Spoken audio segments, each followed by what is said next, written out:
comienzo es la posibilidad que vamos a concretar ahora. Saludar a la gente de la consultora MIC, y en línea lo tenemos al amigo Manuel Zunino. Manuel Zunino, que está en línea, decía. Hola Manuel, ¿cómo te va? Julio Geribaldi, también Juan Manuel Aravena y Carlos Bajamón, los tres te saludamos. ¿Cómo estás? ¿Cómo estás? Buenas tardes, gracias por llamar. Bueno, expectativas, repercusiones, consultas que han hecho a propósito de las medidas que están en marcha o que el gobierno está tratando de llevar adelante. Sabemos que han difundido recientemente un trabajo en ese sentido. ¿Cómo les dio? Bueno, nosotros hicimos una medición, que es nuestra medición mensual en la provincia de Buenos Aires. La publicamos efectivamente hace unos pocos días. La medición lo que busca como objetivo principalmente es conocer de alguna manera el punto de partida de las nuevas gestiones, tanto de la gestión nacional como de la gestión provincial, conocer un poco las percepciones o la opinión sobre el discurso de Alberto Fernández, que algunas pistas dio en su discurso sobre lo que se iba a venir en estos días, que es lo que estamos discutiendo en la coyuntura, y además también conocer la imagen de los líderes, de los que ahora son líderes de la oposición, sobre todo Macri, Vidal y Horacio Rodríguez Larreta, y entre otras cosas indagamos quién considera los bonaerenses que debería ser quien lidere y conduzca esa fuerza opositora. No sé por dónde quieren empezar. Arrancamos por el final, o por lo menos a mí me enganchaste más por el tramo final. ¿Sale mejor parado Macri, Vidal o Larreta? Mira, los tres tienen algún aspecto positivo para destacar y algunas cuestiones, algunas falencias para mencionar también. Macri principalmente muestra una imagen negativa cercana a los 60%, al 60% y una positiva del 30%. En ese sentido vemos una linealidad en el último año, porque sus niveles de imágenes siempre oscilaron desde noviembre de 2018 en esos valores. Más allá de eso, cuando consultás a los votantes de Juntos por el Cambio quién debería liderar la oposición, sale mejor parado Mauricio Macri. El 46%, un poquito más, le dice que él debería liderar la oposición. En segundo lugar viene María Eugenia Vidal y en tercer lugar Horacio Rodríguez Larreta. ¿Qué análisis se puede hacer? Además de plantear que es claramente Macri es el preferido de sus votantes, si uno suma a Vidal y Larreta, que podríamos pensarlos en tándem, hay un empate técnico con Mauricio Macri. Suman también un 46%, así me parece que está en disputa el liderazgo de la oposición. Está claro que se va a resolver en los próximos meses o en los próximos semestres. Después María Eugenia Vidal es la dirigente que mostró una mayor caída interanual de su imagen. Desde marzo a esta parte cayó un 10% su imagen, pero como punto a favor es la que tiene mejor imagen entre los propios votantes. Por otro lado, Horacio Rodríguez Larreta tiene menor rechazo en el total de los votantes y una mejor percepción de algunos votantes del Frente de Todos, del Consenso Federal y de otras fuerzas. Es quizás el que más podría ampliar. Y me parece que ya muestra algunos gestos en este sentido, como presentarse, como lo hizo en la reunión con Alberto Fernández, como un moderado dentro de este espacio de Juntos por el Cambio o del PRO. Incluso, perdóname por la interrupción, pero en esa reunión que decías, incluso se fue bastante visible como Rodríguez Larreta y la gente de prensa de Rodríguez Larreta difundieron hasta las imágenes de un diálogo muy ameno, digamos, entre el jefe de gobierno de Cava y el gobernador de la provincia. O sea, hay una intención de instalar a Rodríguez Larreta como el hombre que dialoga con el oficialismo, ¿o no? Me parece que sí, yo coincido con el análisis.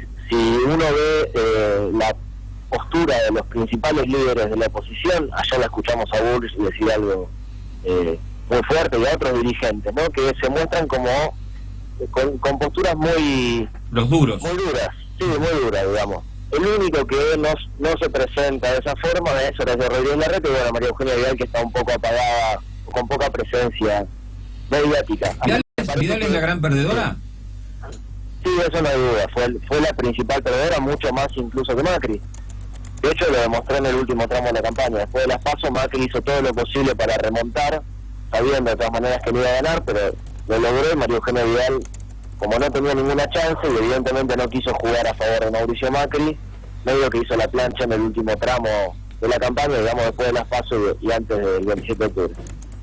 Manuel, acá analizando el informe que lanzaron desde la consultora, me quedo con este dato del 65% que valora muy bueno las medidas de Axel Kicillof, ¿no? Pensando, digo, en las trabas y los obstáculos políticos que va a tener el gobernador de la provincia de Buenos Aires. ¿Cómo analizás que, además de medir el termómetro de la gente con las medidas, cómo imaginás que va a impactar en la política? Mira, comparto lo que venís diciendo. Lo que vemos nosotros es un apoyo muy amplio de la opinión pública, o sea, de la sociedad civil, tanto Alberto Fernández como Axel Kicillof. En los primeros gestos que dieron, por lo menos lo que pudimos medir, y en algunos anuncios como el de Axel Kicillof respecto a las tarifas. Ahora, la opinión pública la tienen. Me parece que no le va a faltar a ambos gobiernos el veranito que se le da a todos los gobiernos, pero de parte de la opinión pública. Lo que no estamos viendo es un veranito de parte de la oposición, esos 100 días de gracia, lo que se suele hablar cuando inicia un gobierno, y algunos sectores concentrados de poder económico. Ahí es donde va a tener los principales problemas. Y medio que ya se lo anunció Alberto Fernández, Cristina Kirchner en arriba del escenario, ¿no? El 10 de diciembre. Claro. Le dijo: no le des bola a la tapa de los diarios, dale bola a los que están acá con vos, que son los que le apoyan. Y no solo esos, vemos apoyo bastante transversal, como que Alberto Fernández y Kicillof pueden ampliar su base de aprobación dentro de la opinión pública y la sociedad civil, pero bueno, los principales frentes los tienen en el ámbito político y económico. Y en lo, bueno, lo decías recién, en lo mediático, ¿no? Uno observa que ahí cero luna de miel. Uno ha escuchado, o sea, anoche editoriales televisivas en algún canal de cable del grupo más importante. Parece un editorial de un gobierno que hace 2 años que está en gestión. Hace una semana que está Alberto Fernández. Bueno, yo lo mencioné a los medios porque, a ver, uno los considera voceros de los sectores concentrados parte de la economía y de algunos sectores políticos. Pero sí es cierto, no le dieron tregua. Pareciera que estuviera gobernando hace 2 semestres, ¿no? A esta altura, si los medios hubiesen tenido, o si algunos medios hubiesen tenido esa postura contra Mauricio Macri cuando había anunciado, ya de hecho lo decían, que se le ponía palos en la rueda al gobierno de Macri. Hoy no le dieron ni una semana que ya están saliendo con los tapones de punta. Manu, ¿cómo estás? Pipo te saluda. Pipo. Ustedes hicieron este análisis pensando también en la ley de solidaridad. Hoy pensando en el termómetro que tiene la política y el termómetro que tienen los bonaerenses sobre el paquete de medidas que llevó adelante Alberto Fernández. Anticipándote un poco a lo que se vio hoy justamente en el Congreso de la Nación, ¿qué lograron ver? Mirá, lo que veíamos ya en sintonía con lo que venía diciendo. Hay un consenso mayoritario en la sociedad civil que, a ver, de que lo que se viene va a ser difícil. Hay una cuota de realismo muy importante y valiosa, y que además la supo estimular a Alberto Fernández. La gente sabe que el 11 de diciembre no se terminaban los problemas, sino que empezaba un nuevo gobierno que iba a encararlos de otra manera, principalmente con mayor cercanía y con, si querés, mayor sensibilidad, que me parece que es el dato más importante. La gente considera que se terminó una etapa en la que había un gobierno que gobernaba para un sector exclusivo de la sociedad, y ahora se viene un gobierno con mayor sensibilidad. En ese sentido le da su apoyo. Lo que no vemos ahora es apoyo a estos sectores que mencionábamos, y hay que ver cómo empieza a impactar en el humor social esta cuestión mediática de la erosión constante del nuevo gobierno. Eso hay que empezar a medirlo ahora. Con lo cual, bueno, le digo a la audiencia, estamos dialogando con Manuel Zunino, consultor, a propósito del último trabajo que han publicado, que han difundido. Con lo cual, imagino, Manuel, decíamos hoy más temprano, va a ser esto un verano de 0 vacaciones para la política, porque es un gobierno que arranca y tiene todo lo que eso conlleva. Imagino que desde el mundo de los consultores y ustedes que siguen todo este fenómeno, que lo van monitoreando, tampoco va a haber descanso, o sí, porque van a tener que estar periódicamente, digamos, observando si hay una modificación en ese humor social. Mira, sabemos que va a haber actividad parlamentaria, y nosotros cuando planificamos incluso nuestras vacaciones lo hicimos organizándonos porque sabíamos que se venía primero una oposición muy dura, que no le iba a dar tregua al nuevo gobierno, y que todos los días íbamos a tener una noticia, ¿no? O más de una noticia, porque tenemos una agenda completamente amplia y múltiple, que hasta a veces es difícil medir en su totalidad, pero uno trata de hacer el esfuerzo con las herramientas que tenemos. Es difícil porque hay muchas veces que las noticias quedan viejas 3 días después, entonces hay que seleccionar muy bien cuáles son los aspectos o hacer preguntas por ahí más abarcativas como esta que hicimos respecto a la solidaridad, que sabíamos que iba a encajar con la cuestión de las retenciones y con otras medidas que tomaba el gobierno. Pero coincido con lo que decís, no va a ser un verano tranquilo, principalmente no va a ser un verano tranquilo para el ámbito político, y uno lo que mide es el termómetro de la gente respecto a los movimientos de la agenda política, así que vamos a tener que estar muy atentos. Bueno, te consulto por qué Proyección MIC, si bien tiene algunos añitos, este año fue un salto cualitativo, me imagino. ¿Cuál es el balance que hacen? Sí, verdaderamente fue un salto cualitativo. Vos nos conocés de nuestros inicios, siempre nos hizo una mano para difundir los laburos. La verdad que el balance es sumamente positivo porque con muy pocos recursos y con muchísimo esfuerzo pudimos lograr instalar nuestra mirada sobre la realidad y nuestros análisis en un montón de medios, de lugares, empezar a tener conversaciones también con gente de la política que nos pide nuestras opiniones y nuestros análisis, así que en ese sentido es muy positivo. Después también en las PASO tuvimos mejor rendimiento que en las generales. Muchos me lo dicen o me lo plantean como si fuera un golpe duro para nosotros, pero todo lo contrario. Me parece que lo mejor que nos podría haber pasado es no haberla pegado así con decimales como la pegamos las PASO, porque se aprende mucho más de los errores que de los aciertos, eso está claro, así que crecimos mucho, pero lo que uno no tiene que dejar es de seguir creciendo. Manuel, pensando, digo que la discusión por el sentido político de lo simbólico del campo, me imagino que ustedes lo tendrán en mente cuando largan un informe pensando en una medida que tiene que ver con un aumento de las retenciones y teniendo el antecedente histórico de la 125. ¿Cómo midieron eso? ¿Cómo sintieron eso a la hora de llevarlo a la calle, a consultarlo con la gente? Mirá, nosotros sabíamos que se venía una disputa en ese sentido, creo que todos lo sabíamos.